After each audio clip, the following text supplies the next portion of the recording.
the verge of celebrating 75 years of relationship between India, Government of India, and the World Bank. And we're taking that occasion to look back and look forward.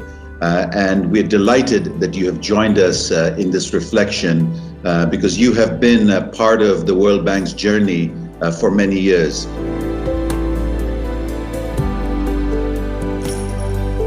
It's fascinating that a country which was not yet independent was in the list of countries that is actually invited to be part of the Bretton Woods conversation. So C.D. Deshmukh represented us, and the records show interestingly that the formula that eventually broke the impasse at Bretton Woods was the Keynes-Deshmukh formula on the voting system.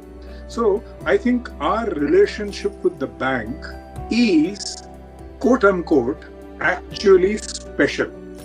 In the initial years, the bank was perceived by field officers like us as being a large entity to finance some iconic infrastructure projects. As India gained confidence, India itself began to seek from the bank a multiplicity of engagement. And even in the infrastructure projects, what I appreciated in the bank's contribution was there was a greater focus on environmental concerns, social concerns, concerns of the tribal communities.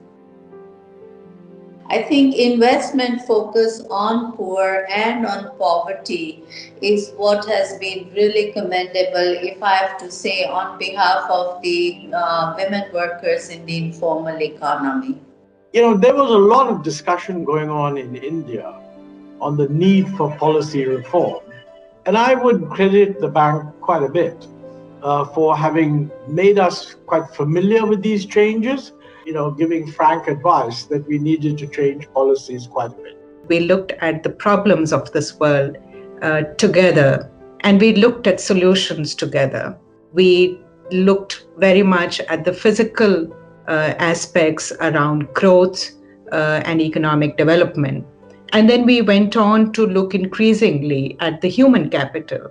So I believe that the country has grown with the bank.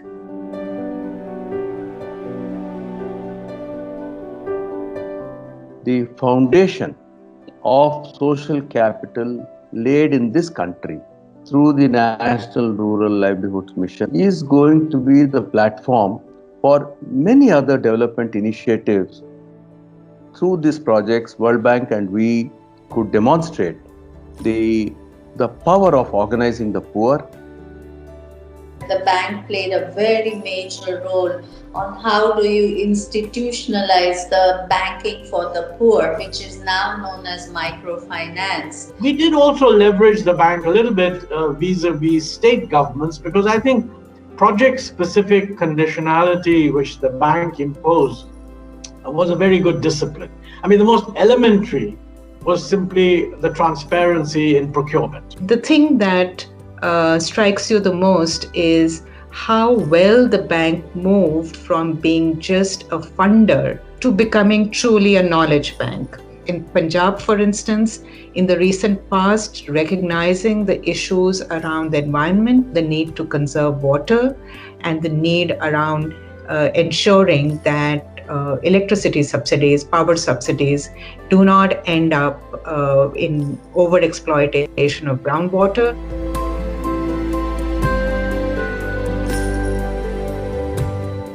We have a role to play in terms of giving back our experience to, as the voice of developing countries and as a country with relatively well-developed institutions of civil service, central bank, academia. Given the success that we have had in land management and impacting on climate change, climate resilience, India can offer a solution to the world.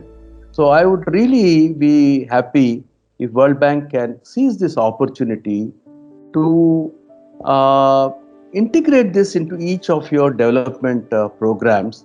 As the bank must deepen its engagement, the third tier of government, the state governments, and with special focus on health, and education, two important sectors, along with technology for skill inculcation and employment generation. India needs to move away from an agriculture which is so critically dependent on primary crops into crop diversification, patterns of support to agriculture. The bank needs to really look at designing new financing instruments that invest in micro enterprises. How do you bring focus on gender across the different verticals within the World Bank? There was a time when regional projects used to be, taken up.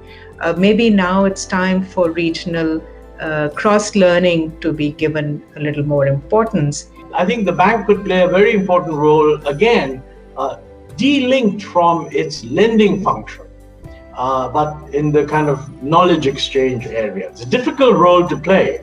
When the bank actually competes with other ideas, I think it plays a much, much more valuable role. And I hope that the banks will find ways of doing it, and I hope that on the Indian side there will be receptivity to get this done.